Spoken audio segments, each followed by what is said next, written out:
Narasimha NBK 109వ సినిమాను బాబీ దర్శకత్వంలో తెరకెక్కిస్తున్నారు. ఈ సినిమాలో బాలయ్య బాబు డ్యూయల్ రోల్లో నటిస్తున్నారు. బాలయ్య బాబు చెప్పే ప్రతి డైలాగ్ కూడా మాస్గానే ఉంటుందని సమాచారం వినిపిస్తుంది.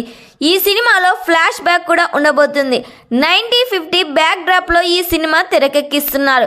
ఈ సినిమా నుండి రిలీజ్ అయిన పోస్టర్స్కి నందమూరి అభిమానులకు భారీ హైప్ క్రియేట్ చేసింది. హీరోయిన్గా విజయశాంతి గారు నటిస్తున్నారు. బాలయ్యకు విలన్గా ప్రకాష్ రాజ్ బాబీ డియోల్ నటిస్తున్నారు. రీసెంట్గానే వీరిద్దరు షూటింగ్లో పాల్గొన్నారు. ఈ సినిమాలో యాక్షన్ సీన్స్ వేరే లెవెల్లో ఉండబోతున్నాయంట. బాలయ్యకు ప్రకాష్ రాజ్కు మధ్య జరిగే యాక్షన్ సీన్స్లో విజయశాంతి గారు చనిపోతారంట. బాలయ్య బాబు 3 లుక్స్లో కనిపించబోతున్నారు.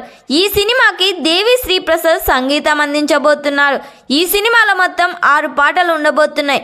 ప్రతి సాంగ్ కూడా బ్లాక్ బస్టర్ హిట్ అవ్వబోతుంది. మరి ఈ సినిమా థియేటర్స్లో రిలీజ్ అయ్యి బ్లాక్ బస్టర్ హిట్ కావాలని కోరుకుందాం. ఈ వీడియో మీకు నచ్చినట్లయితే లైక్ చేయండి, షేర్ చేయండి. మరిన్ని లేటెస్ట్ అప్డేట్ కోసం మా ఛానల్ని సబ్స్క్రైబ్ చేయండి.